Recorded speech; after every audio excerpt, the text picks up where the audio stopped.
সবথেকে এখানে যেটা ভালো লাগছে, এখানে বক্তব্য মানে প্রাপ্তবয়স্কের মধ্যে চলছে, ওরা ওদের দুষ্টুমিটা করছে, তো ওদের জন্য আমরা একটা হাততালি দিয়ে আসি।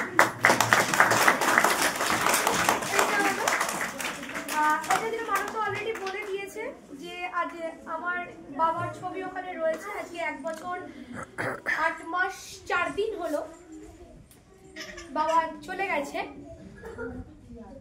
আমাদের অরিজিনাল বাড়ি রানাঘাটে, আর আমরা এখন এই মুহূর্তে ছোট থেকে আমার জন্ম কলকাতায়, ছোট থেকে আমার কলকাতাতেই থাকা। তো এই শান্তিপুরে আমাদের একসময় আমার ঠাকুরদাদা বাড়িও করেছিলেন, ঢাকাপাড়াতে বাড়ি ছিল।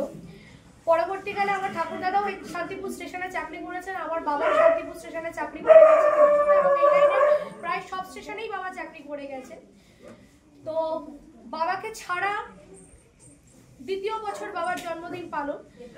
তো সেখানে দাঁড়িয়ে আজকে আমি মানে বাবার থেকেই উদ্যোগটা পাওয়া, অনেক ছোটবেলা থেকেই মানে বাবার কাছ থেকেই উদ্যোগগুলো শেখা। তো সেটাকে জানি না কতদিন বজায় রাখতে পারবো, চেষ্টা করব, অবশ্যই চেষ্টা করব যে যেন যতদিন বেঁচে থাকবো যেন এইটাকে বজায় রেখে যেতে পারি। তো সেক্ষেত্রে আমি প্রসঙ্গতে একটু বলে দিই, সেটা হচ্ছে যতদিন বাবা ছিল ততদিন বাবা তার ঠাকুরদাদার জন্মদিন যেমন পালন করতেন সেটা আজও আমি করি, এবং আমি আমার ঠাকুরদাদার জন্মদিনটাও পালন করে মৃত্যুদিনটা আমার বাবার ঠাকুরদাদার মৃত্যুদিন এবং আমার ঠাকুরদাদার মৃত্যুদিন, এবং অত্যন্ত দুর্ভাগ্যের সঙ্গে লাস্ট 2 বছর আমাকে আমার বাবার মৃত্যুদিন পালন করতে হয়। তো আশা করি যেন আমি এটা করতে পারি, যারা এখানে বয়োজ্যেষ্ঠ আছেন তারা আশীর্বাদ করবেন। এবং অবশ্যই সবসময় আমি একটা সময় আমার বাবাকে সবসময় পাশে পেতাম, এখন আমি মাকেও পাশে পাই।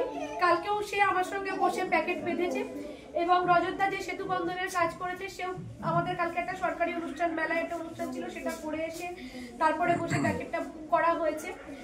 তো সেই কারণে আপনাদের বয়োজ্যেষ্ঠ যারা আছেন সবার কাছে অনুরোধ যে এইটুকু আশীর্বাদ করবেন, মনটাকে যেন খোলা রাখতে পারি, যেন ইটকাট পাথরের জগতে পড়ে এসে মনটা যেন কৃত্রিম না হয়ে যায়।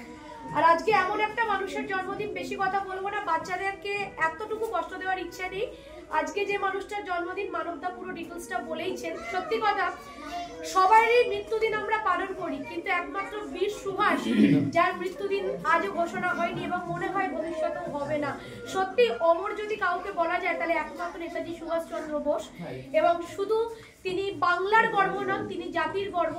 এবং হয়তো আপনারা বিশ্বাস করবেন কিনা জানি না, আমি দুবাইয়ের মতো জায়গা এবং ইন্দোনেশিয়ার মতো জায়গা থেকে, বা আরো অন্যান্যটা বলছি না, শুধু দুবাই এবং ইন্দোনেশিয়াতে বলছি, সেখানে কিন্তু আমি নেতাজি সুভাষ এবং বিবেকানন্দর ছবি দেখেছি।